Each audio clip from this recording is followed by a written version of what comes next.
Andes Mountains 1,200 years ago. A powerful civilization appeared out of thin air.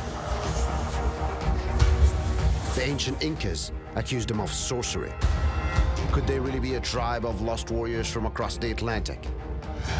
Now the truth about these mysterious people may finally be revealed.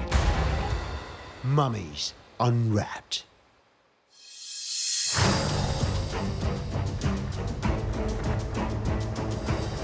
Hundreds of mummies have been discovered in the Peruvian Andes, dating back to the time of the Inca.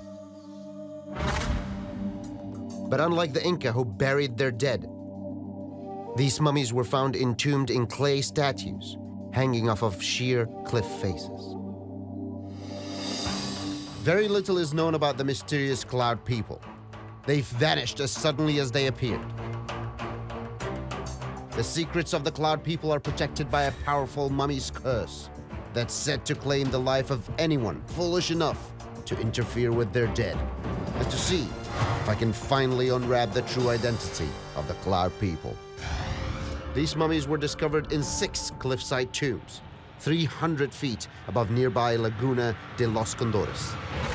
In contrast to Egyptian mummies, whose entrails were removed through an incision along their left side, these mummies' organs were removed through the anus. Their hands were then placed near their faces, and they were seated upright, allowing their bodily fluids to continue draining.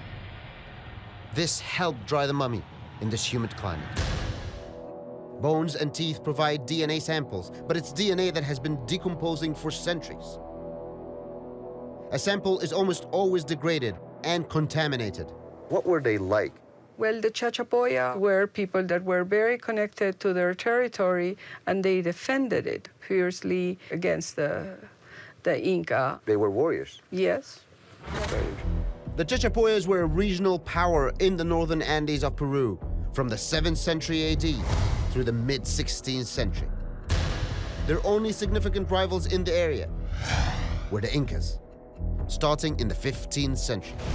Pedro Cieza de Leon's 4-volume work chronicled the local geography, plants, and animals of Peru. The description on where the Chachapoyans came from, fortress-like buildings, huge, up high in the mountains, you know, like a foggy territory. They gave them the cloud people's name because they just literally looked at them coming from the clouds. Yes. Pedro Cieza describes Chachapoyas as tall, they were whiter or light skin, and they were the most beautiful. Did the Spanish describe any other culture they saw here, anywhere close to how they described the cloud people? I wouldn't say so. They look completely different than anyone else in the region. Exactly. And we have no clue where they came from. The detailed descriptions of this primary source clearly point to an ancient people who had completely different features than any other people ever seen in the New World.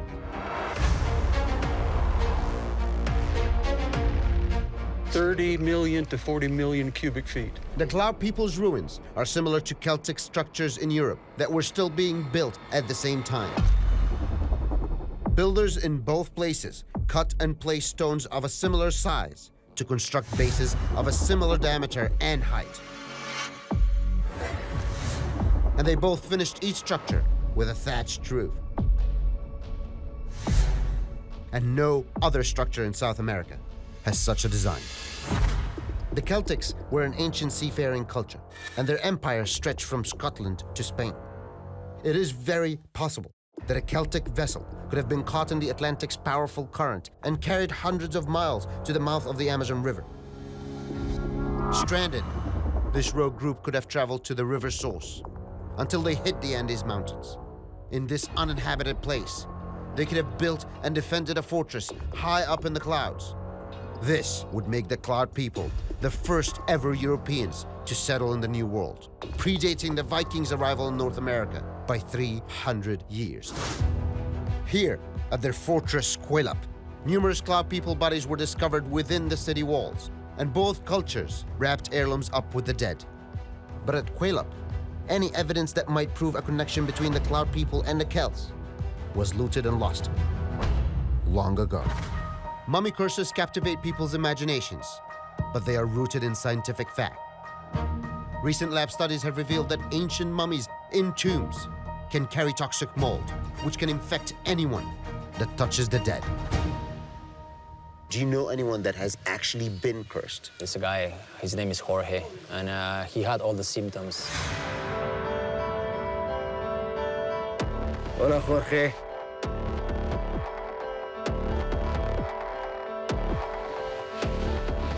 ¿Cómo estás? Can you explain to me what happened? Yo cuando cuido ganado, me estaba yendo a reunir el ganado. Y había una fila así en el potrero. Digo, ¿pero por qué no caminan por ahí, por esa lomada? Así, tan malas callecitas para andar. Y entonces yo me fui por ahí y conforme estoy caminando, me agarró el miedo. Me iba y ya a todo andar para salir del monte. Salí del monte, pero ya yo me iba pensativo, digo, pero... All the local doctors couldn't explain what he had. He decided that doctors don't have the answer, and he went to a shaman, and the shaman told him to describe the exact spot he went to when the cattle stopped. And he described the exact spot, and the shaman told him, I know what's wrong with you. This is a very dangerous spot. That is the curse. The antimony. According to the shaman, it's almost always an indication of nearby cloud people tombs and ruins. Jorge, where exactly was that spot? Sí, llegamos al cielo ya, porque el cielo es alto. On this map? Right here? Sí, ahí me dio la antimonia. I know what Jorge is talking about. It's far away, it's a long journey. It's definitely Chachapoya people. It's up in the forest, up near the clouds, up in the sky as he's describing. Normally, archaeology is digging down into the dirt to unlock the secrets of history.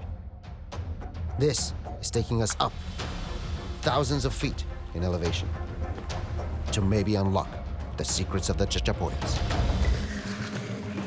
Pedro, look at this. Do you see this? Wow. Look.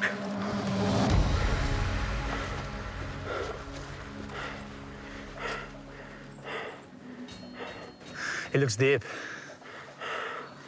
Pedro, this is very promising. This looks very similar to what you would find in a tomb or a mausoleum. It starts with a shaft like that, you go all the way in, and it ends up leading to a burial chamber. I'm going in.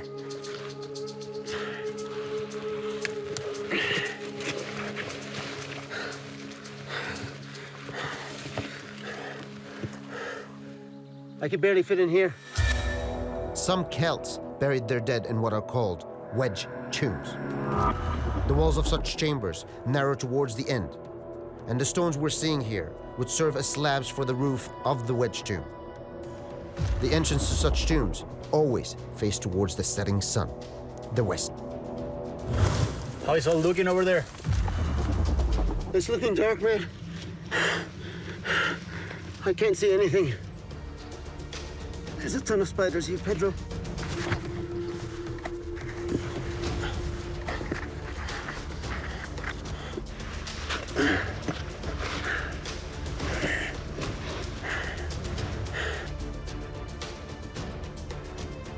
I see the end of this tunnel.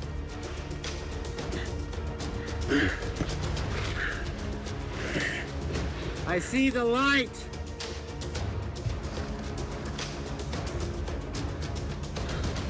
Wow, look at that. Pedro, Pedro, I found a skull. Oh my God, Pedro, this is amazing. Look, wow. Do you see the markings right here? These are all proof that this is an ancient, either Incan or Chachapoya, most likely cloud people mummy.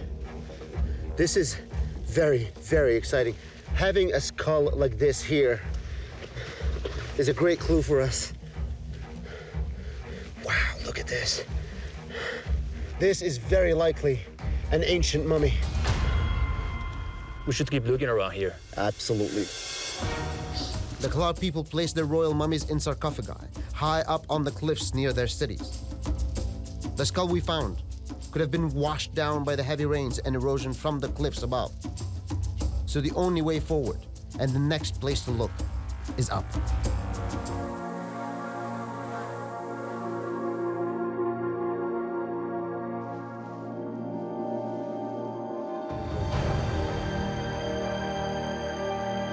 Oh my God, do you see this? These are sarcophagi. Look at that. Look at this. It's an absolutely incredible sight to see 13 sarcophagi with their cloud people art right there. 1,000 years ago, they were able to do that. Do you see this? Is that a hole? What is it? I think it's a hole. Oh no. Looters. We saw these 13 sarcophagi that are identical to the ones in the museum. They look like cloud people's art and sarcophagi. They are looted. Someone has been there before. Thieves had completely busted into these sarcophagi and had stolen the mummies and probably everything else. We are equipped with the latest in modern mountaineering equipment. So how could the cloud people have accomplished this 500 or more years ago? We know they moved giant boulders to build their structures high up in the mountains. And I believe if they could do that, they could have handled these waterfalls even with the heavy loads. That's a cave. That's a full-on cave. It's deep.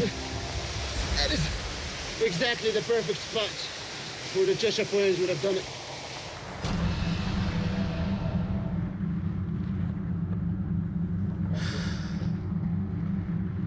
I found something!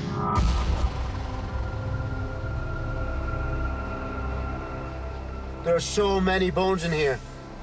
All human bones. About 7 skulls. This seems to be a full family buried together in one place. And they're completely destroyed, wrapping everywhere. I could see moss all over the bones. This is an undisturbed tomb, only disturbed by the waterfall, but unlooted. The bones are old and dry and don't have any mummified flesh on them, so I'm not really concerned about the antimony at this site. The curse has probably kept this a secret for 1,000 years. But this can tell us where the cloud people actually came from. This is absolutely incredible. Searching among the cliffs near a body of water close to the cloud people ruins has paid off. And forensic tests of these bones discovered here today have led to astonishing results. These cloud people bodies were afflicted with tuberculosis. This means that a cloud people disease was present here in South America more than 600 years before the arrival of the Spaniards. And if one more cloud people tomb that hasn't been looted or damaged by centuries of water can be found, it will provide additional evidence. We will know once and for all whether the mysterious cloud people of Peru were in fact the first Europeans to arrive in South America.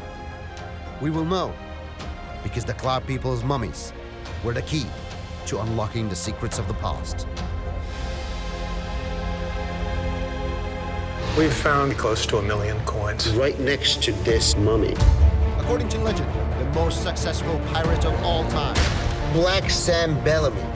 lost his ship, his life, and 5 tons of treasure in a freak storm. But a mummy, pulled from its watery grave, tells a different tale. A lot of the legend actually becomes reality. Mummies Unwrapped.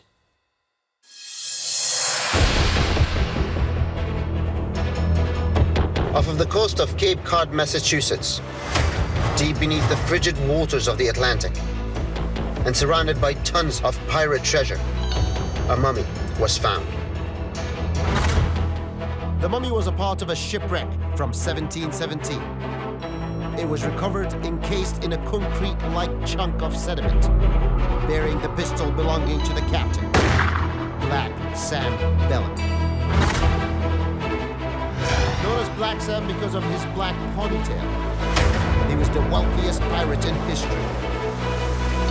He attacked 53 ships and plundered 4.5 tons of treasure. In today's dollars, his haul would be worth over $120 million. But Black Sam allegedly met his demise when a violent storm near Cape Cod drove his ship, the Widow Galley, onto a sandbar just offshore. Many of the crew panicked, stuffing their pockets with coins and jumping overboard.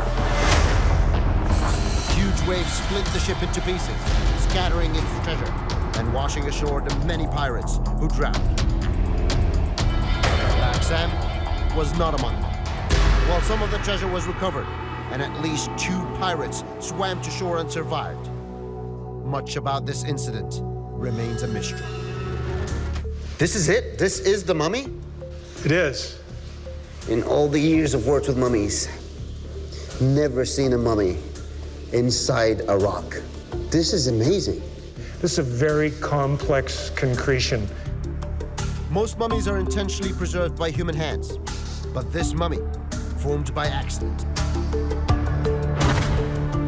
Concretion happens when salt water clashes with rusty, degrading iron, causing an electrical reaction. That mixture of rust, sand, and sea life form a hard shell around corroding iron artifacts like weapons and coins. And I see the pelvis coming out of here. What else of the body is inside this concrete? Yeah, we had it x-rayed with an industrial strength x-ray machine, but you can clearly see vertebra and ribs and, human skeleton inside. Has this mummy been identified? The bone was analyzed and was determined that the person was from North Africa, Eastern Europe. Which is the reason why we think this is not Black Sam. Sam Bellamy's pistol was found very close to this concretion. Right next to this mummy. Yes. Yet DNA says this is not Black Sam's mummy. So Black Sam is still out there somewhere. There were 102 bodies that washed ashore out of 144 pirates on the Widow. We do know that Sam Bellamy was not one of the 102 pirates that washed ashore because he would have been identified by the locals. So this is not the last mummy you're going to find down there. There's probably another 30 mummies. God knows what's out there to find yet. But if the mummy wasn't Black Sam, then why was his gun found with another pirate? A gun was a pirate's most prized weapon, and it's extremely odd that another pirate would have had Black Sam's gun in his possession.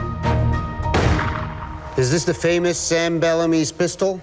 It is. And this ribbon was wrapped around the handle of that pistol. It's made out of silk, and that's a rose pattern on the ribbon. And that's the image of King William III on the butt of the pistol. We know from primary source documents that Sam Bellamy's girlfriend gave Sam Bellamy a red ribbon with roses on it. This was found next to the mummy? Yes, encapsulated within the Tomb of the Lost Pirate. That's what it's called. These artifacts give snapshots of what happened on the Widow that night. But with so much still underwater, including the possibility of 30 more mummies, there's still a lot to discover. Town records show that 2 lone survivors, Tom Davis and John Julian, made the swim to shore. Then were captured by officials who took them to Boston to stand trial. Survival from the Widow wreck is plausible, and Sam Bellamy's body was never recovered. He may have escaped, but then, why was his pistol found strapped to the mummy? Could he have planted it on someone else to help get away? The ribbon on the pistol was made by his girlfriend, Maria Hallett. This is the jail where Sam Bellamy's lover, Maria Hallett, was jailed at one point for witchcraft. Wow. Yeah. Pirates, treasure, mummies, and now a witch. The mystery gets more and more intriguing. And if Black Sam survived the wreck, it seems likely that he would have contacted his girlfriend. The oldest wooden jail in America. Yes, and back in the 1700s, this is where they would have kept witches.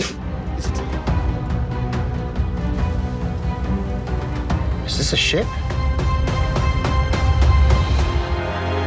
This ship, carved right beside Maria's cell, raises questions Did Maria carve this herself as a beacon of hope that her beloved Sam might return? Or was there something else more sinister going on? Sam Bellamy was a British merchant marine who met Maria and fell instantly in love. Because Bellamy was poor, Maria's parents wouldn't let the couple get married. So Bellamy set sail to make a fortune by any means necessary and became a pirate. Soon after he left, Maria discovered she was pregnant with his child. Fearing what would happen if anyone found out, she kept the baby hidden in a barn. And one day, when Maria was out gathering food, her baby choked on straw and died.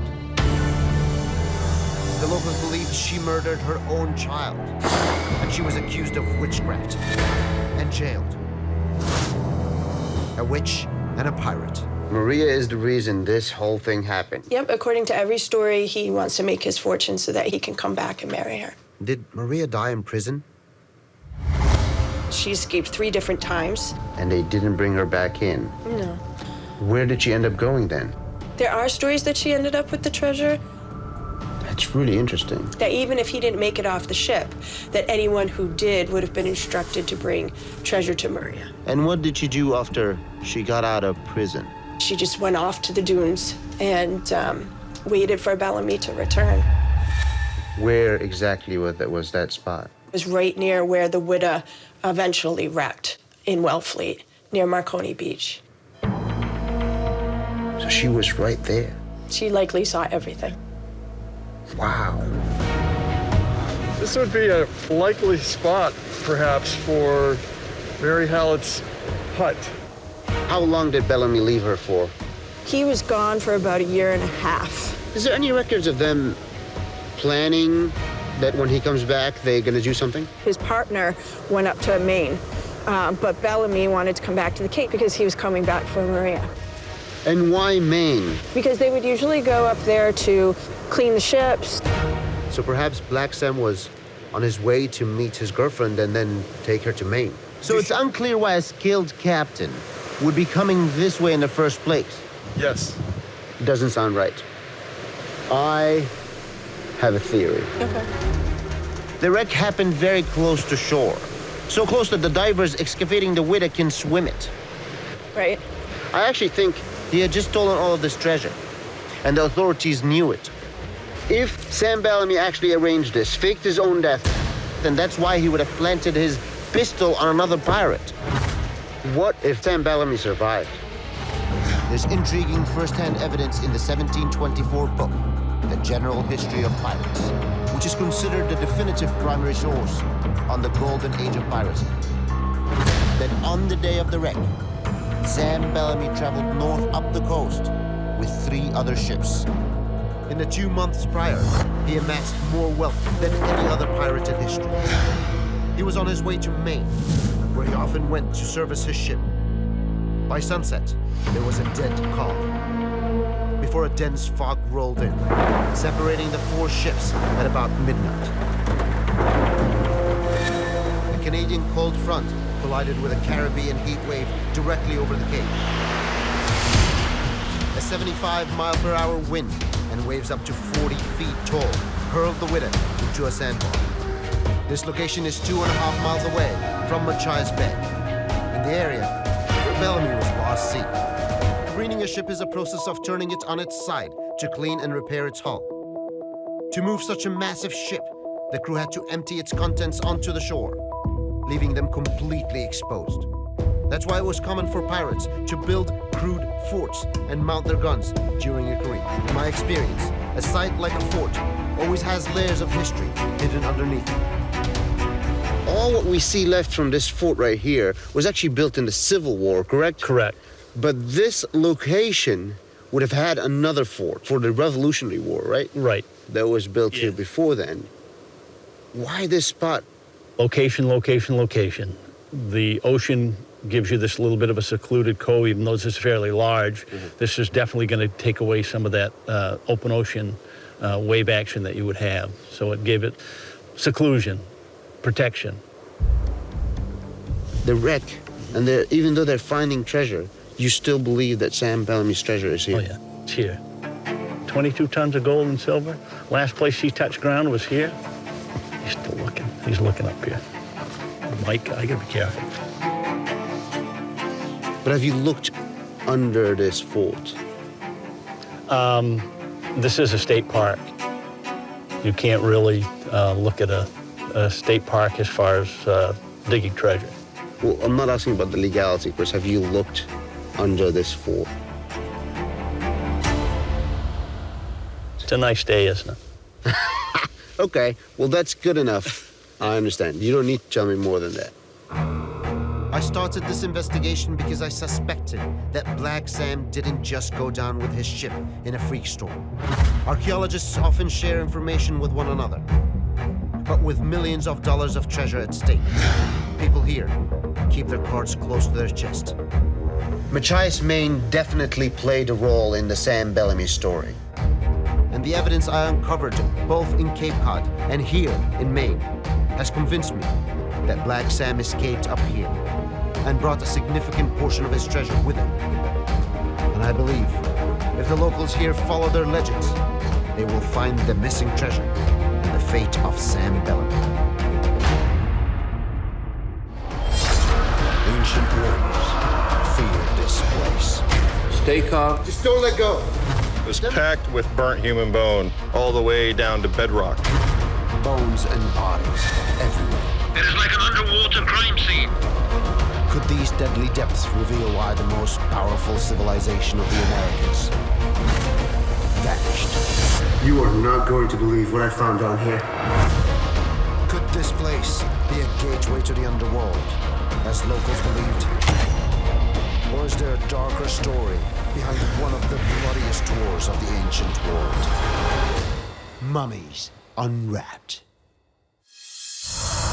Just recently, a mass underwater grave filled with hundreds of ancient human remains was discovered in a cenote near the lost Mayan city of Mayapan. Its existence cannot be explained by archaeologists. Locals insist these water-filled caves are gateways to the underworld. And this one is guarded by a massive serpent demon. The Maya.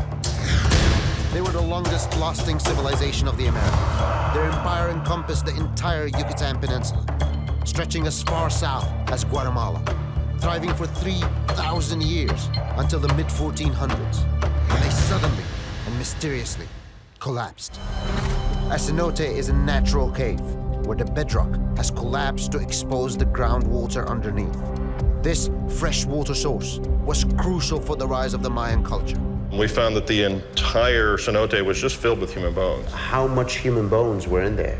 Well, we brought up a sample of 18 skulls and a large number of other, bones from the site, and there's still a significant number in there. Are we talking hundreds? It depends what's under the sediment. There's probably a lot more under the sediment. So, and these are Mayan remains? Yes. We brought some samples in for radiocarbon dating, and they show a range right around 1350s. These are folks in their young 20s, in their late teens. Right, so folks who would otherwise be expected to be in great shape. It's a mixed sex population, which makes it unlikely to be, say, a whole bunch of people who died in combat, right? These would be warriors who would be all male. Do you know how they died? We expected we might find evidence of violence, that these people had been killed in some sort of attack. But we find no evidence of that at all. And is there any reason to believe that it was a mass sacrifice? We don't really have any evidence for that. You see a variety of forms of sacrifice, decapitations or heart extractions. The Maya believed that their gods were nourished by human blood, and that the sacrifice of a human life was the ultimate offering. Over 1,000 years, hundreds of thousands of victims lost their lives to this brutal violence. They believed that cenote specifically had a serpent guardian. Absolutely. The Mayans believe this massive feather-covered serpent, Kukulkan, was the supreme leader of all gods and could bring great suffering on humans with this power. Just don't let go.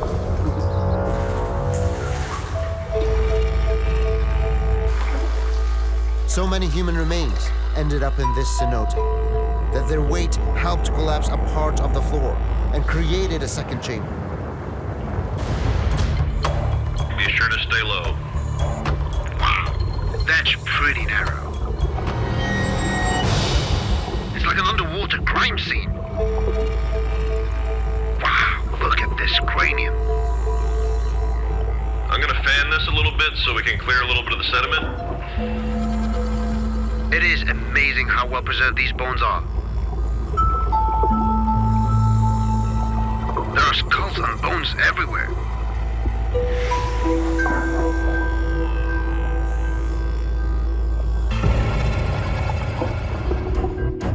Not only did people here fear the deadly snake god Kukulkan, they also built a monument to him in the very center of Mayapan.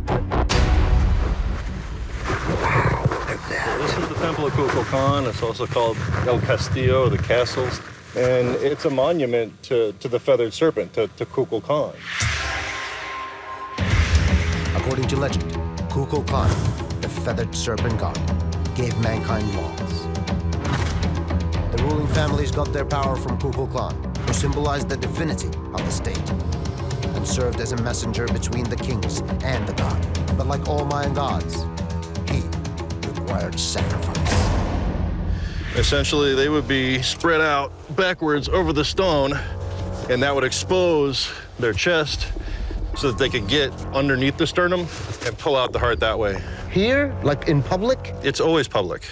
But it's also really important to understand that they were a way for the state, or in this case, a particular lineage, to show their power to the people and to remind them who was in charge. At this time, a great civil war was raging in Mayapan. The rulers used public sacrifices as a show of force and displayed bodies all over the city. So this is the crematory. Crematory as in people were cremated in here? It was packed with burnt human bone all the way down to bedrock. They burnt them here, they decapitated them there, they took their beating heart out of their body right there. It's quite brutal. It is. And very much a show of power. If you want to assert your authority over a population, over an entire peninsula, kill them in multiple different ways. It's an effective way to do it. None of these is anywhere close to the human remains that we found in the cenotes. No, the Saquayum collection looks very different. Is that why you believe that the cenote human remains were not sacrificed? Yeah, you just don't see the evidence for it there the way you do in other very clearly sacrificial deposits. This city is pretty much just a big graveyard. Literally is the graveyard. If those bodies aren't sacrifices, then what are they doing in the cenotes? The cenotes provide water, so why would anyone dump bodies in the water source? A battle for power was raging. Could it have been an act of war to spoil the water on purpose?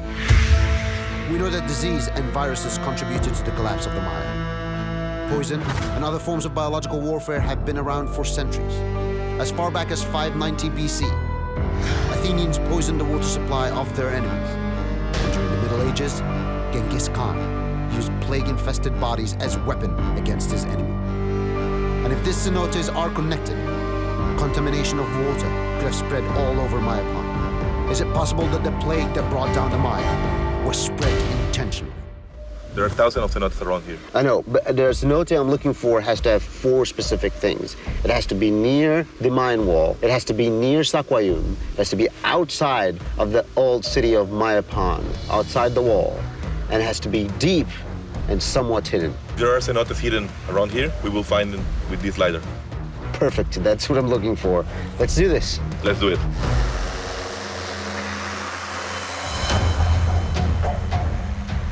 So we have 4 cenotes right here. 1, 2, 3, 4 are the closest to Saquayum.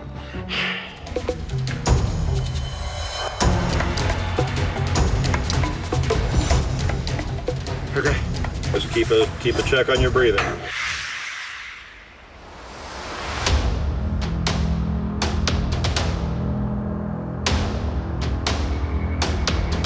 Oh my God.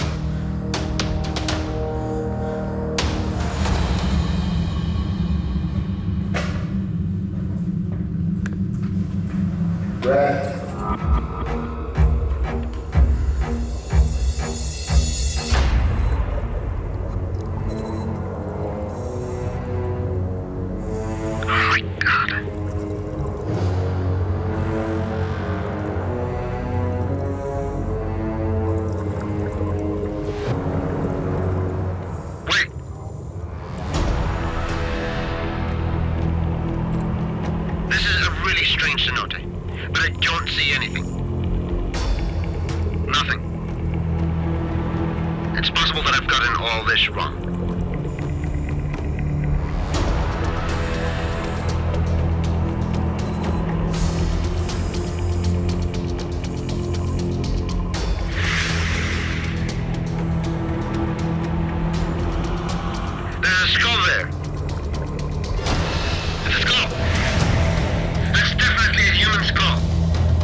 As Mayapan fell, warring factions violently tore each other apart.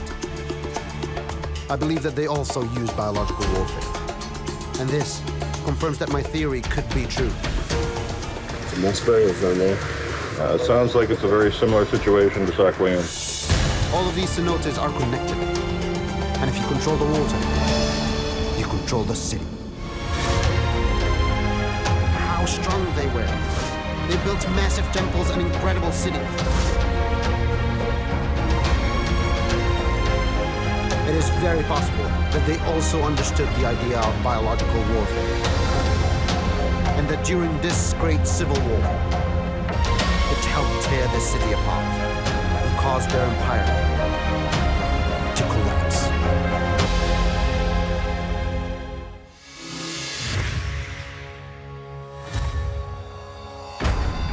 What of history's most famous assassin? John Wilkes Booth murdered one of this country's greatest presidents and got away with it. Booth escaped.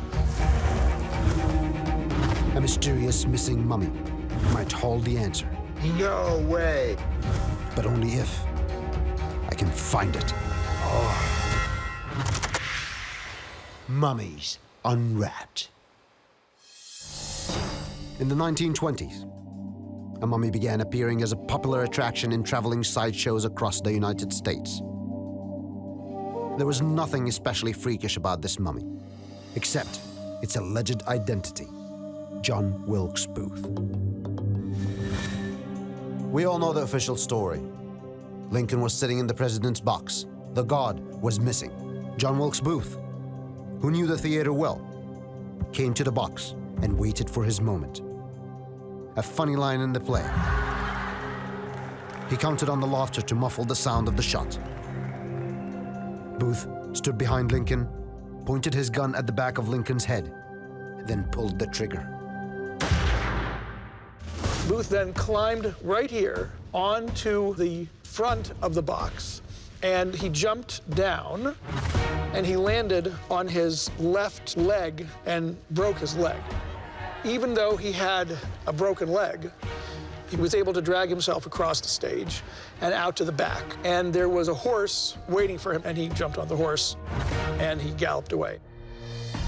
According to the official account, John Wilkes Booth fled south from Ford's Theater and crossed the bridge into Maryland. He was joined there by co-conspirator David Harold, and the two collected weapons they'd hidden at a tavern.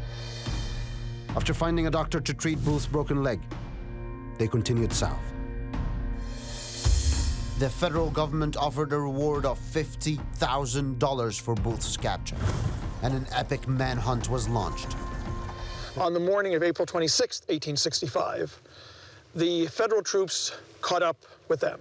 They surrounded the barn, and they demanded that Booth and Harold surrender. According to all accounts, Harold did surrender, but the other man still refused to come out, and so Colonel Conger, the head of the platoon, ordered that the barn be set on fire. Nevertheless, the man refused to surrender, and so Colonel Conger set the barn on fire. One of the soldiers, named Boston Corbett, felt that he should do something to avenge Lincoln's murder. He walked up to the entrance of the barn and put his gun through the slat and shot. The bullet hit the man in the barn in the back of the neck, wounding him mortally. A single photo of the corpse was reportedly taken, but it quickly disappeared from the Secretary of War, Edwin Stanton's files, along with 27 sheets from Booth's diary. Rumors began to circulate, saying that Booth escaped and that there was a cover-up to hide this fact. Years later, the photographer's adult son claimed that the photo of the man killed at the barn was never taken, as the man's face was damaged and not recognizable as Booth. Even after the assassin's reported death, reports of Booth's sightings continued for years.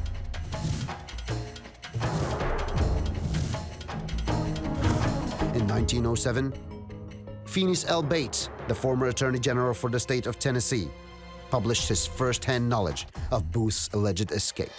Phineas L. Bates was a very young attorney in the 1870s in Texas, and he became friendly with this man who called himself John St. Helen. John St. Helen? John St. Helen was John Wilkes Booth. In the book, Phineas Bates explains that after St. Helen confessed to killing Lincoln, he disappeared. Well, David E. George died on the morning of January 13th, 1903, of poison. And he had left instructions that the people there should contact Bates, who was living in Memphis, Tennessee. Bates came and mummified this body because Bates believed that he was John Wilkes Booth. So wait, Bates ordered the mortician to mummify David E. George? Bates arranged for the body to be mummified, and he profited when it toured sideshows and carnivals. Which makes me wonder about Bates' motives in all this. So here we have an affidavit from 6 neutral physicians who examined the body, stating that this man had a scarred right eyebrow, a scarred right thumb, and a broken left leg. Marks that John Wilkes Booth we know today has had. Before movie houses and radio became the American public's primary source of entertainment, freak shows, dime museums, and sideshows toured the country. Customers would pay a small fee to see everything from bearded ladies and two-headed cows to fire eaters, and yes, human mummies. We have some excellent pictures here. That's him sitting clothed as a mummy in the funeral parlor. That's how he looked in the funeral home. That's it, yeah. This man is the same man right here, a picture taken 35 years later while his mummy was touring America. That's correct. I'm now confident that the so-called Booth mummy could be intact today. But I still have to find it.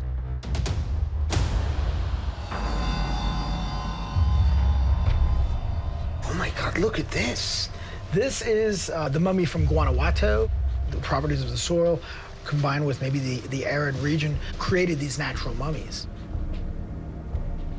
What does it take to acquire a mummy like that? Basically, just need to have the right connections. They're still around, but it's become increasingly harder to find the real deal.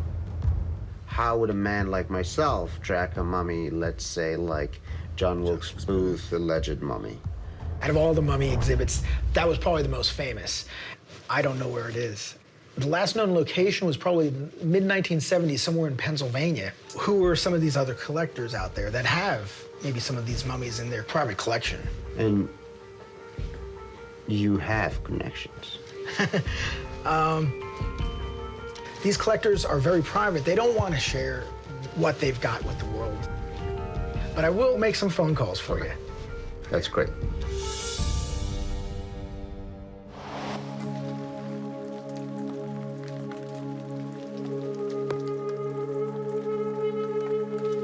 Robert, the cameras are here. Oh, wow, look at this.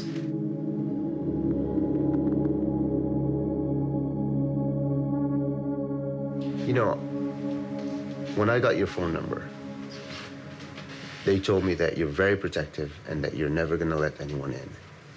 It seems like you have a reputation that you don't want to let anyone in. You're a professional Egyptologist. You're an educated man. You're someone I would be interested in knowing. It's that simple. I was looking for a real human mummy, maybe even famous. You want to see it? Let's go down here. Finally, after all the phone calls and detective work, You've seen a lot of mummies in your travels, but I doubt you've ever seen one like this. my cross-country search for the mummy that many believe to be the notorious assassin John Wilkes Booth has brought me here, to the basement of one of the world's foremost collectors of human remains. I'm convinced that the only way to determine whether Booth escaped after killing Lincoln is through DNA testing of his supposed mummy. Oh.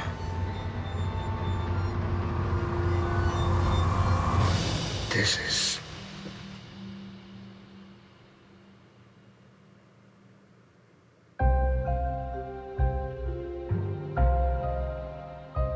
What you're looking at has been referred to over the years as the pig-tailed man or the pig-tailed woman. It's unusual, it's rare, but on occasion, people are born with a caudal appendage, a tail. He was mummified exquisitely. Yes. It has gone from one commercial anatomical museum to another. I was able to trace it up to about the year 1919 in a store show or a freak show, if you will.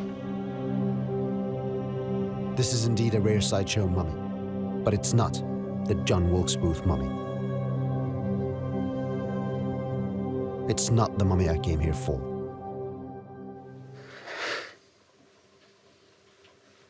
I've been following a story.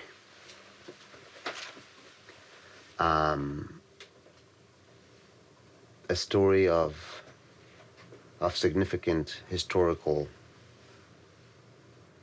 value.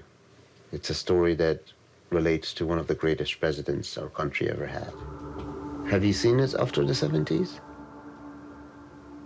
I have. I'll say that. I have seen it. And what did you see? So what is reportedly the John Wilkes Booth mummy. The condition of the skin and all was excellent. Make no mistake about it, it's an amazing thing. Do you have it?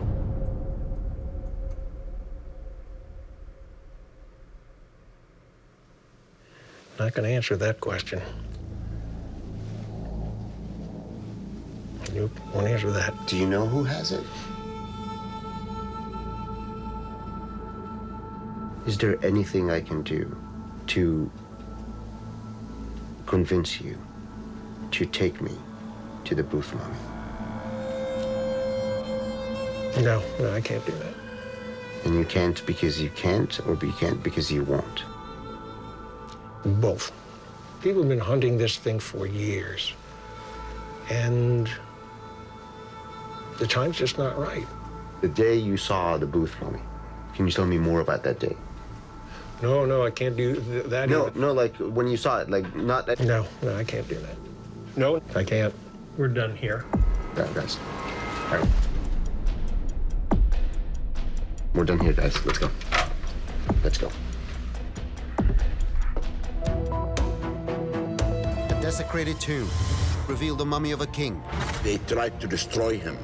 His ideas were radical. Who was erased from history. Now, this mummy's true identity could rewrite the Bible for billions of believers across the world. Akhenaten is actually Moses of the Bible. There is no way. But has the evidence been hidden in a cover-up that lasted more than 3,000 years? Could these bones belong to Moses of the Bible? They found Moses. Mummies Unwrapped. Ancient Egyptian priests used an elaborate 70-day mummification process to preserve the bodies of the dead. They equipped them with instructions, passwords, and magic spells to ensure their souls made it to the afterlife. But in a tomb in the Valley of the Kings, a mummy has been discovered that was intentionally desecrated, robbing its owner of all eternity. The dismembered body belonged to an Egyptian king, the pharaoh Akhenaten. Debate rages as to why his royal remains were so cruelly violated. An emerging theory suggests a controversial connection to Moses, who, according to the Bible, angered Egyptians by leading the Hebrew people out of Egypt to the Promised Land. The controversial Pharaoh Akhenaten. Wow, look at that. When we studied that skeleton, we found with DNA that this is the father of Tutankhamun. King Tut is the son of Akhenaten. So exactly. Why does it look so different than all the rest of the mummies? Why is it not a perfectly shaped mummy? This mummy suffered a lot. So you think this was destroyed on purpose? This man made a revolution in ancient Egypt. Akhenaten started the first monotheistic religion. Exactly. Egyptians of the time worshipped more than 1,000 gods. So for Akhenaten to make the worship of only one god was a radical and controversial move. Big revolution, and therefore everyone hated him. And the priests of Ammon were really strong enough maybe to go to open his tomb and try to destroy the mummy. When Akhenaten demanded the worship of only one god, Aten, he made powerful enemies of the Ammon priests in Thebes. At that time in Egypt, religion was the most powerful thing, and the heads of all religions were the high priests. And your high priest is your pope. And if your pope says something, sometimes it's more powerful than the king. Akhenaten and the Ammon priests were sworn enemies. This part of Akhenaten's story is very similar to the Moses story and the enemies he made when he introduced the worship of just one God. One of the main questions that a lot of people have is if Akhenaten is actually Moses of the Bible. There is no way. No way. Both started the first monotheistic religion. They both took their people and fled north or left north. There's a lot of similarities in history, and that's why it's intriguing. This could be a theory. We don't know. According to the Old Testament, Moses was born during a time when the Israelites of Egypt were considered a growing threat. The Pharaoh ordered all newborn male Hebrews to be killed. But Moses' mother hid him in a floating basket. He was found by the Pharaoh's daughter and raised as her son. Moses grew up to free the Israelites and led them out of Egypt towards the Promised Land. We have to know one thing, that Akhenaten and Moses lived at the same time in the same location. But more important also is the situation of the birth of the two children. Well, Akhenaten was never in a basket and was not found on the river. But they were both born at the same place. They were born at Goshen. That's really interesting because Akhenaten's life was threatened when he was born. Yes. Because of his royal lineage. Yes. And Moses' life was also threatened at birth. Yes. In history, Akhenaten is the king of Egypt. Moses is never mentioned as a king anywhere in the Bible. No. He is not in the Bible, in the Talmud. The Talmud said that he went south to the south, they called Ethiopia at the time, and he became a king. Moses commanded his people to worship only one God. And one day, believing Moses had abandoned them, the Israelites smelted a golden calf and began to worship it. Moses was enraged when he returned to see the blasphemy. Akhenaten didn't allow depictions of God Aten as a man, and like Moses, was hostile to other gods. Akhenaten's wrath was aimed at Amun. So he wanted to destroy Amun specifically. I think that was where most of his anger was directed towards. Amun was the most prominent god at the time, with the greatest following and the most powerful priests. Akhenaten ordered his men to travel the country, destroying all images of Amun. The first time in history, a king attacked a god. Akhenaten left the Egyptian capital and led his people north. Some say he moved the capital from Thebes by choice, but others believe that the powerful priests that worshipped Amun staged a kind of a coup. This may have been vengeance for Akhenaten undermining their power and outlawing the worship of Amun. If so, they would have had the Egyptian army chase Akhenaten and his followers north out of Thebes. Moses also fled north with his people, with the Egyptian army in pursuit. That, of course, led to one of the most famous stories in the Bible, the parting of the Red Sea, which allowed the Israelites to escape to freedom. How can you tell exactly where Moses of the Bible parted it and crossed it? Well, there's been a translation error in the Bible for a very long time. The scholars who translated that took the Hebrew phrase Yam Suf, which clearly means the Sea of Reeds, and they translated that to the Red Sea in Greek. So, you believe that it is possible that Moses parting the Red Sea could have been Moses parting the Nile? Yes, I've looked this up with quite a few scholars, and they all agree that the phrase Yam Suf, Yam means sea, Suf means reeds. Instead of crossing the Red Sea, which is much further north and east, it is possible that he just crossed the Nile. I've reconnected with Dr. Jane Vine, and we're heading to Amarna to investigate. Right there, Akhenaten saw the sun rising right in the middle of the cliffs, which is exactly what the symbol of God Aten was. And that, he believed, was God Aten telling him, this is your land. This is your new capital. In the sacred place where no other gods or goddesses had ever been worshipped here. Many historians believe that Akhenaten relocated the capital to Amarna to undermine the priests of Thebes. But others insist that Akhenaten was forced into exile and fled north with the Egyptian army in pursuit. They believed this was punishment for imposing monotheism. If this version is correct, it does sound a lot like the biblical account of Moses leading his people into the Exodus.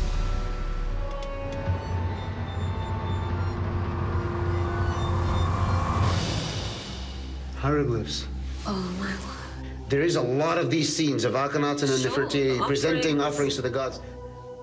This, and I'm paraphrasing, means that I am holding the words of God. In standard world, cartouches would have names of gods, names of kings.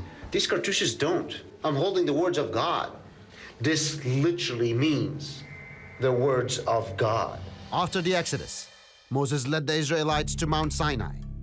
He climbed it and received the tablets with the word of God inscribed on them, the 10 Commandments. No other ancient Egyptian king has this, holding the 2 tablets. Akhenaten. Akhenaten holding the tablets is an iconic image of Moses. It is easy to see how what may have been one story could have become 2. More than 3,000 years ago, Akhenaten decided to leave the capital of Egypt because there was nothing here, because there were no other gods that were worshipped here. And when he landed and chose it as his city, he constructed 15 of these boundary stelas all around the city. These had stories. This stela, the first part of it,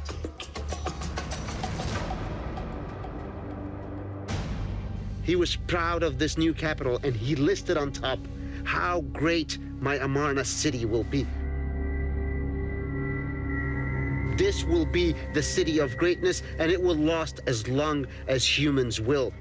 This city, once set aside for him and no one else, and now it's time for him to take what his God has promised him. The promised land. This was Akhenaten's promised land.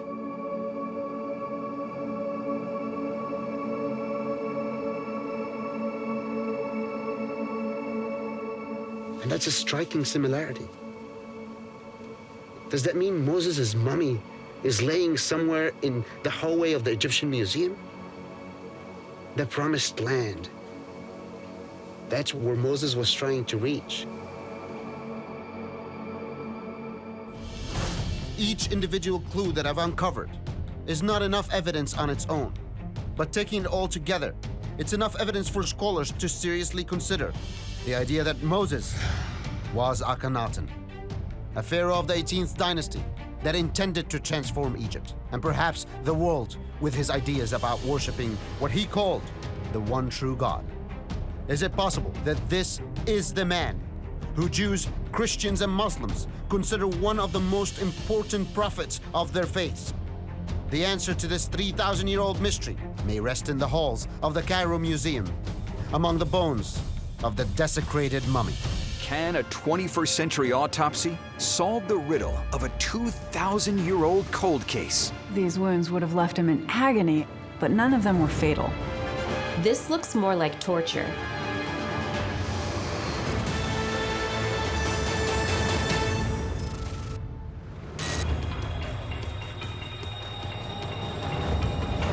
County Offaly, Ireland.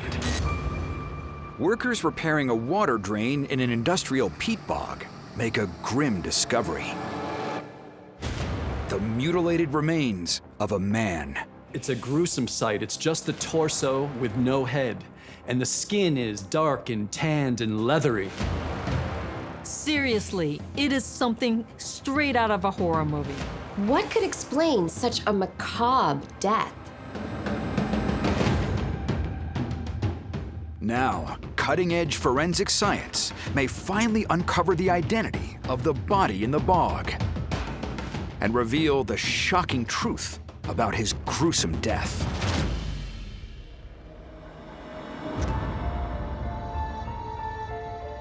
The head and the lower half of the body are missing, but the skin appears in near-perfect condition.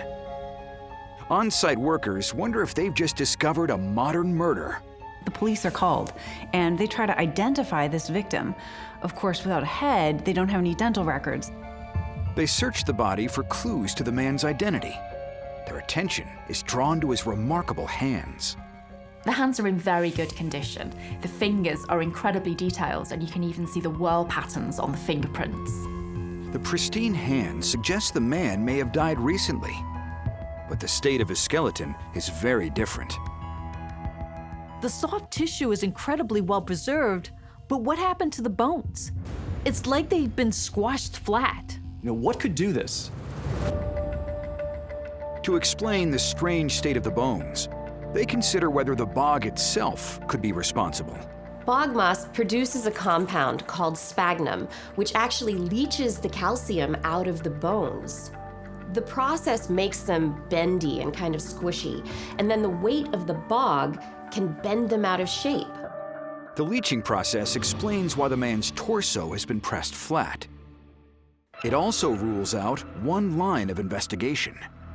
The process of demineralization takes hundreds of years, so this body isn't a recent murder victim.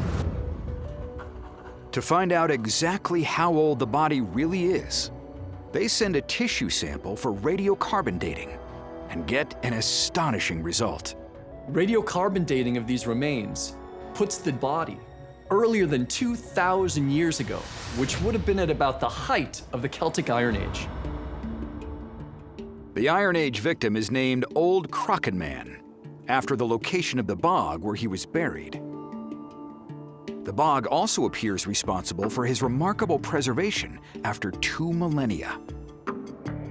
The cold, acidic, oxygen-free environment of the bog is actually perfect for preventing decay and will mummify the human flesh. But how did Old Crocken Man die over 2,000 years ago? A 21st century autopsy reveals ancient evidence. There's a wound on the upper left arm, which could be a defense wound, and they tend to occur when somebody's trying to defend themselves against a weapon like this. The arm injury could be from a blow sustained in battle. But other bizarre clues suggest something more unsettling. His nipples have been sliced open. They've been mutilated. Holes were cut in his upper arms through which hazel ropes were passed, probably in order to restrain him. All of these wounds would have left him in agony, and they were brutal, but none of them were fatal. This looks more like torture. A 2,000-year-old body, unearthed in an Irish peat bog, is revealing grisly injuries that are clear evidence of torture. Now, experts believe they've found what finally killed the man. There's a deep stab wound to the chest, probably caused by a sword or a dagger, and it's this which is the fatal blow. The facts are now clear. This man was tortured and then murdered. But it didn't end there. After he died, he was decapitated and then cut in half. This extraordinary level of violence is far more than necessary to kill a man. The team now suspect that this is not simply a case of ancient murder. We need to draw a distinction here within the evidence, because while this torture would have been agonizing and brutal, it doesn't seem to be mindless. The intent is to inflict pain, and something that would be much more ritualistic or ceremonial. It's pretty clear that old Crocken Man was ritualistically murdered. The question is, why? The key to cracking the mystery could be determining who old Crocken Man really was. The proportions of the torso tell us that he was a young man, around 25 years of age, and the size tells us he was quite powerfully built and about 5'11". Iron Age Ireland was essentially rural and agricultural, so we might consider, for example, was this powerfully built young man a farmer? An examination of his hands casts doubt on the theory. Because the hands are so well preserved, we can see that the nails are relatively well manicured, and there's no calluses. His hands had not seen a day's hard work, and that would have been really unusual in Iron Age society. Could his diet shed light on his identity? To find out, isotopic analysis is used on his fingernails. Based on the nitrogen levels in the analysis, we can say that he had a meat-rich diet for at least 4 months before he died. Meat is essentially a luxury item even back then. This indicates that this man likely had high wealth or high status. But another find suggests he was even more important. He was wearing a leather band on his upper arm, and there was a design on the band that represented the sun. And this is a symbol that in the Celtic Iron Age was very closely associated with kingship. The well-manicured nails, the callus-free hands, the meat-rich diet, and now kingly jewelry all adds up to old Crocken Man being Irish royalty, maybe even a king. It's a compelling theory, made stronger by the evidence of old Crocken Man's lacerated nipples. In Ireland during the Iron Age, the king's chest, and his nipples included, were a symbol of his power and his prowess. Slicing off or cutting the nipples would be a devastating loss of power. It would mean that you were no longer king. But what could the king have done to deserve such a terrible fate? Iron Age Celtic culture were effectively chiefly societies, which means that the chief or the king were responsible for the maintenance and sustenance of the community. If something goes wrong, the king is held responsible. And kings were severely punished when things didn't go to plan. If a society or community is suffering tremendously at this time, it's very possible that they might ritualistically murder the king and remove him permanently from office. The evidence points to old Crocken Man being ritually murdered for failing his tribe. During the early Iron Age, there was this dramatic shift to a wetter, colder environment where rainfall increased and the weather cooled. For Iron Age people, it was likely a disaster, leaving the harvest in ruins and potentially starving the people. For the king, this natural disaster would have spelled the end of his reign. Old Crocken Man may have been seen to have failed as a king because the climate destroyed the harvest. His people had no choice but to sacrifice their failed king. in order to appease the gods and anoint a new leader. The inauguration of a new king would have been seen like a wedding celebration, the king being wedded to the goddess of the earth. And so the burial of the former king, the one who had been sacrificed, would have been seen as almost an offering to the blessings of this new union. Modern forensic science has solved a 2,000-year-old mystery to show how climate catastrophe may have driven an Iron Age tribe to ritually murder their king, then ceremoniously place him in the bog. What initially appeared to just be a body thrown in a bog turns out to very likely have been an Irish king who paid the ultimate price by not being able to sustain his society. They're frozen stiff by the frigid mountain climate and natural mummification. There's no obvious wounds or cause of death. The circumstances are really bizarre.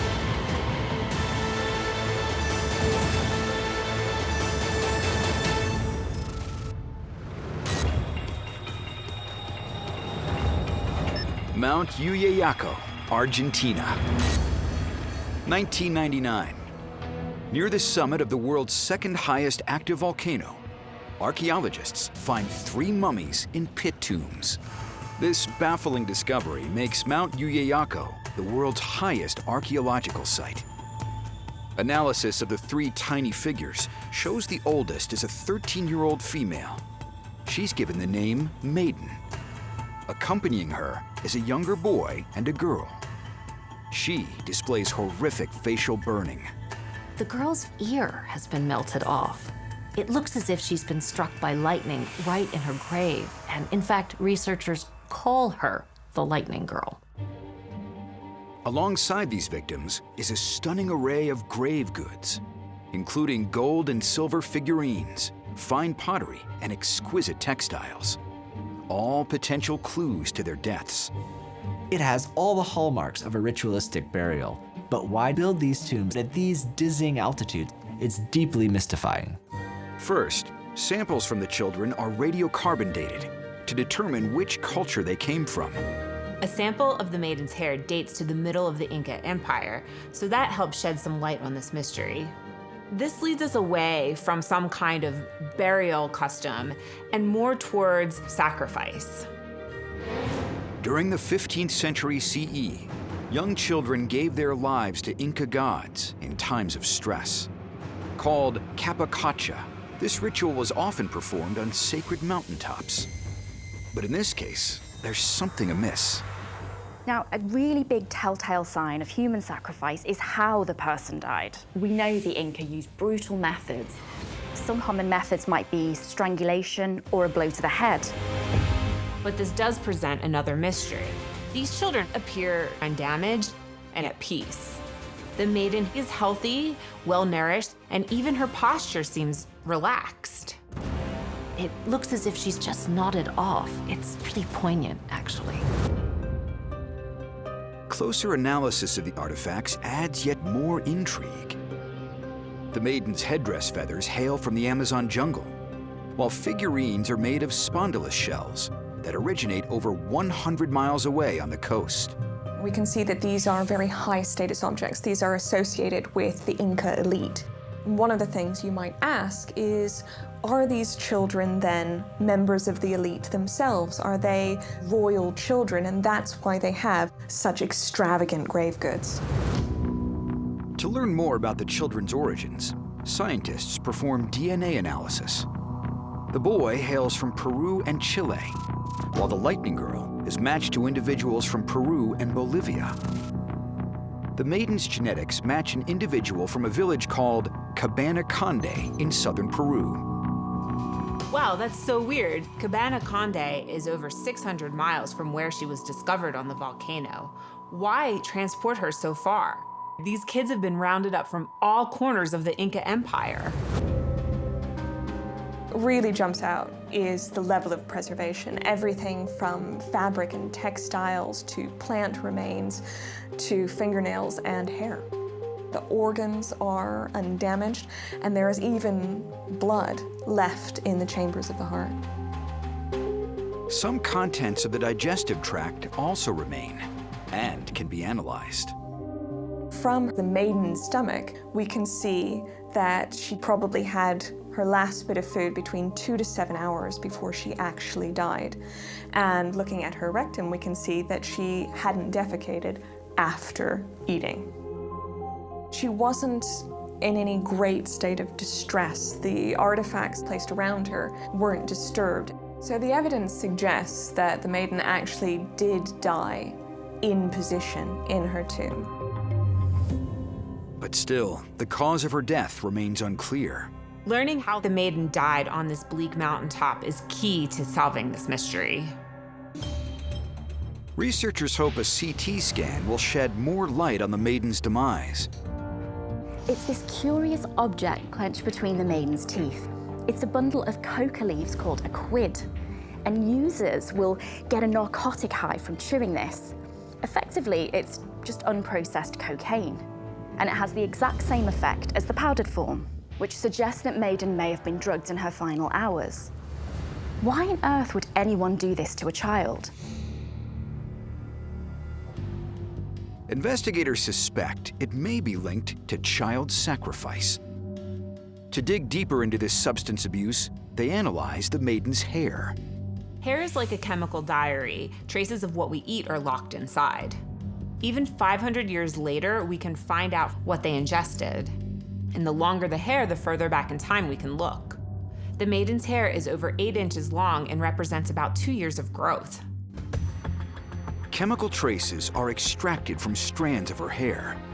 The evidence from her hair shows that about 12 months before she died, she had a massive increase in consumption of coca. It's likely that this was used as a sedative. It was certainly not enough to kill her. We also find evidence of alcohol consumption in all 3 children, likely a maize-based beverage called chicha. And we also find cups that probably would have contained this chicha buried with the children. All the evidence points to a rare form of Incan ritualistic sacrifice, one that shuns a horribly violent death for something more merciful. What would have been a potent cocktail of drugs and alcohol in these kids' systems probably meant they wouldn't have had a clue what was going on. One could look at this particular ritual as a form of euthanasia. Carbon and nitrogen isotope analysis of Maiden's diet paints a more detailed picture of her tragic countdown to Capacacha. The Inca Empire selected children for physical purity and perfection. What we can see from the isotope evidence is that about a year before her death, her diet actually changes pretty dramatically. It goes from plant-based sort of low-status foods to much more high-status foods like llama meat. This is the same period that we see an increase in the coca consumption. So this suggests that she's actually being more or less groomed for her eventual fate. Once these chosen children reached Yuyayaco's summit, an Incan priest would perform Capacacha rites, then place them in their tombs to slowly freeze to death. These children would have become important intermediaries between the worlds of the living and the dead, but equally they serve as a key reminder of the importance of paying tribute to the Inca emperor. The 3 child mummies are now on display at Argentina's Museum of High Altitude Archaeology. All are a permanent reminder of Capacacha. These sacrifices had a hugely important role in Inca society. It was part of how they maintained their power and legitimacy. Forensic science reveals the chilling truth behind a mass grave in Peru. What initially seemed like a grisly sight turned out to be far grislier than anyone expected.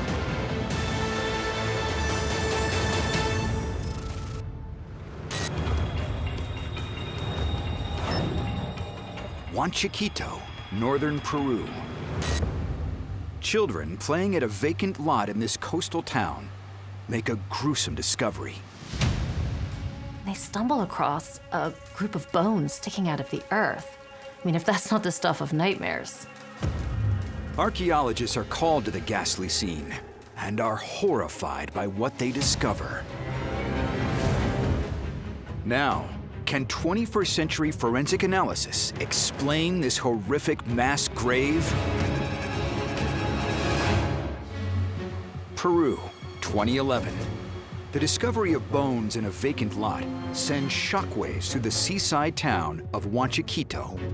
But as further excavations get underway, the finds become even more disturbing. As they excavate the site, they reveal the skeletons of more than 140 children. This is a really odd burial site. Who were these people? To find out, pieces of cloth found wrapped around some of the bodies are sent for radiocarbon dating. They're shown to be over 500 years old. The age and location of the bones associate the site with the famous ancient Andean city of Chan Chan, part of the great Chimu civilization. The Chimu civilization dominated the north coast of Peru between the 10th and 15th century CE. They forged one of the largest empires in the ancient Andes.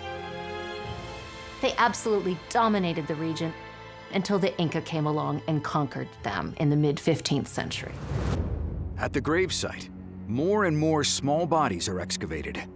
Samples of teeth and bones are sent for analysis.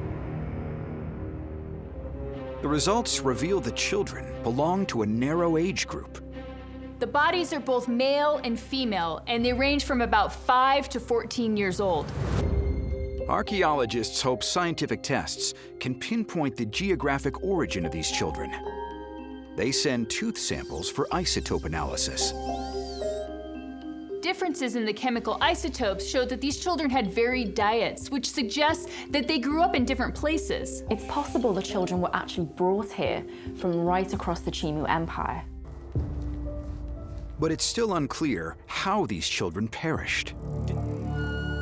One bizarre clue could point to an explanation. Many of the skulls are stained bright red. This isn't blood. Could it be some sort of dye or paint? Analyzing the red pigment with a technique called mass spectrometry tells us what chemicals it's made of, and we see large amounts of mercury, which implies that this might be cinnabar. It's a red pigment. The presence of this ancient pigment could begin to explain the significance of the mass burial. The color red for many ancient societies of the Americas was the most sacred color, often directly associated with water, which was so essential for food, tied to rain, tied to sustenance and fertility. Archaeologists also find that some of the children are wearing decorative headdresses. It leads to a shocking question. The evidence is building to suggest a communal ritual was going on here. Did this ritual end with mass death? To confirm the theory, investigators must explain how these children died. As they examine the skeletons' torsos, they find disturbing evidence. There are visible cut marks to the sternum. It's the kind of incision that a modern-day thoracic surgeon might make. Many of the children have visible displacement or movement of the ribs, which suggests that the chests were cut open and the ribs were pulled apart to expose the heart. Everything seems to point to a chilling conclusion. With these types of injuries, there's little question this was murder. As the wounds are studied more closely, there's further evidence to back up this theory. These cuts are clean. There's no evidence of false starts or incomplete cuts. They're expertly done. It just bears all the hallmarks of a ritual killing.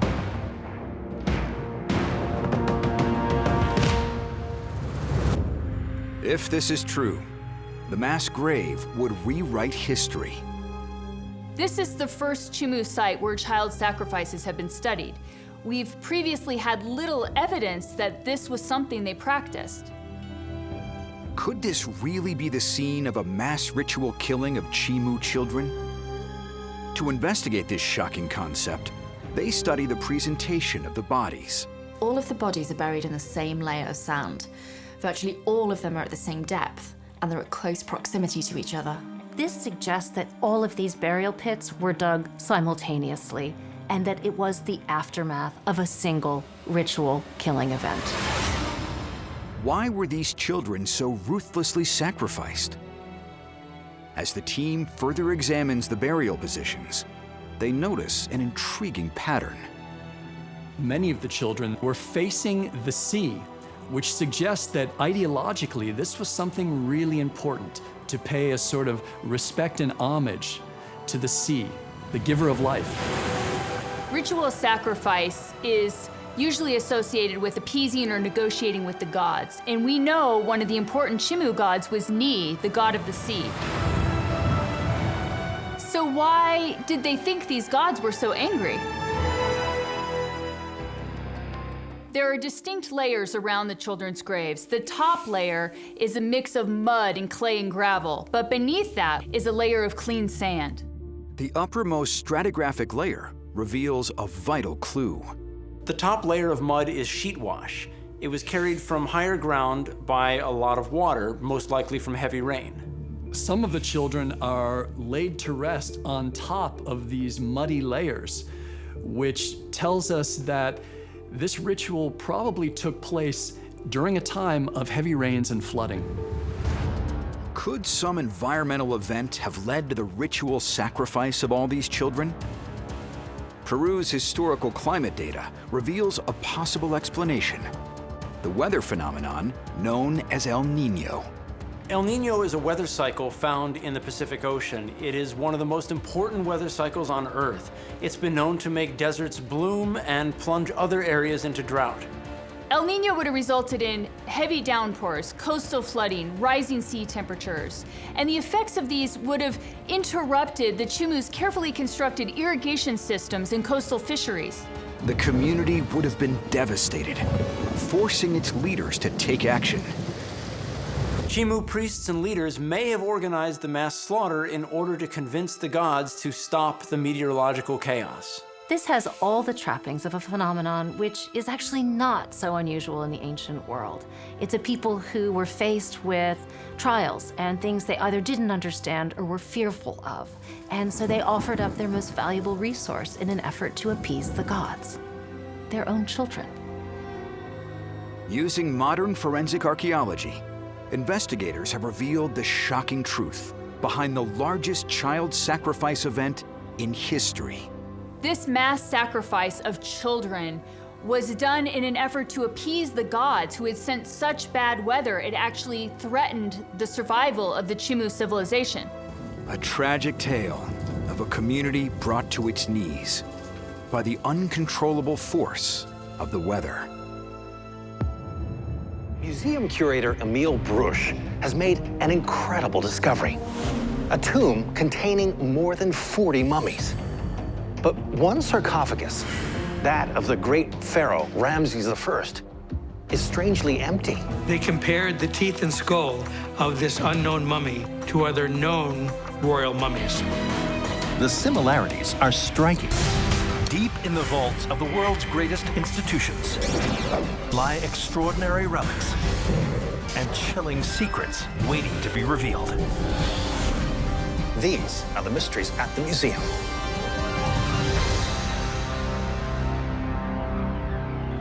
The Field Museum. Included in this vast collection of natural wonders is a mysterious item that came from deep underground. The artifact is made of a green material. It's 16 inches tall and 4 inches wide. It portrays a stoic figure with its arms placed over its chest. This statue is linked to a lost treasure that turned up in the most unexpected of places. This story recalls a missing mummy, a freak show, and a centuries-long mystery. In the 1800s, the exploration of Egypt and the discovery of ancient artifacts ignited a craze that swept Western culture.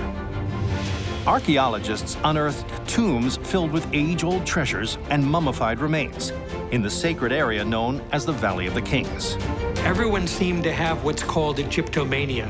They were digging up tomb after tomb after tomb. Perhaps the greatest find to date was made in 1881 by a German named Emile Bruch. Emile Bruch was a curator at the Cairo Museum and a well-known Egyptologist. Bruch uncovers the entrance to a crypt hidden deep in the desert sands. The massive tomb is filled with priceless ancient relics. But an even more astonishing find is yet to come. Bruch discovers 40 mummies. According to the hieroglyphs on the sarcophagi, the remains are former kings and queens of the Nile. This was definitely a huge discovery. Inside the massive coffins, each regal mummy is embalmed with their arms crossed over their chest. This pose was meant to emulate the ruler of the underworld, the god Osiris, represented in this statue on display at the Field Museum in Chicago, Illinois. But strangely, one sarcophagus is empty, the one belonging to the great pharaoh, Ramses I. Born in the 14th century BC, Ramses I was the founding pharaoh of one of the most powerful dynasties in Egypt. Ramses was a brilliant leader. Despite lacking royal blood, he rose from a life in the military to earn the pharaoh's throne. The great ruler founded a dynasty that expanded Egypt's territory in the east and in the south. It produced some of the most important leaders in ancient Egyptian history, including his grandson, Ramses II. But while the remains of his offspring are safe, it seems as though the legendary pharaoh has vanished into thin air. All the rest of the mummies were there. It made no sense. With no obvious answer, Bruch removes the rest of the contents of the tomb. Over time, his priceless discoveries go on display in museums around the world. But the strange disappearance of Ramses I remains one of Egypt's most enduring mysteries for more than a century. So where has the mummy gone? It's 1881 in Egypt. Museum curator Emile Bruch has made an incredible discovery. A tomb containing more than 40 mummies. But one sarcophagus, that of the great pharaoh Ramses I, is strangely empty. So where is the missing mummy? 1998, Ontario, Canada. Gail Gibson is an archaeologist who has spent countless hours working on excavations in Egypt. But Gibson's greatest find is about to be made much closer to home. One day, she pays a visit to the city of Niagara Falls, stopping by at a quirky sideshow museum. There was a two-headed calf and a five-headed pig. So you can imagine the style of what this museum was about. But as Gibson walks through the displays of oddities and mutations, one item in particular catches her trained eye: a mummy, reportedly from ancient Egypt. In her career, she had analyzed hundreds of mummies, and this was certainly one of the best she had ever seen. Almost anyone could be mummified, from nobles to the wealthy to state officials. But this one has an unusual feature that sets it apart. It had the arms crossed over the chest. Gibson knows that only the rulers of Egypt were embalmed this way. She thought all the royal mummies that were known were in Egypt. So how could there be a royal mummy at a tourist sideshow in Niagara Falls, Canada? Gibson believes she has stumbled onto something big. She was very excited. If this mummy was a pharaoh, this would be a monumental discovery. She couldn't let this priceless relic rot in a sideshow. So the archaeologist persuades Georgia's Emory University, known for its Egyptian collection, to buy the mummy and accompanying artifacts for $2 million. At the university, researchers start by radiocarbon dating the mummy. They found that the mummy was at least 3,000 years old. Then, they X-rayed the ancient remains. They compared the teeth and skull of this unknown mummy to other known royal mummies. The similarities are striking.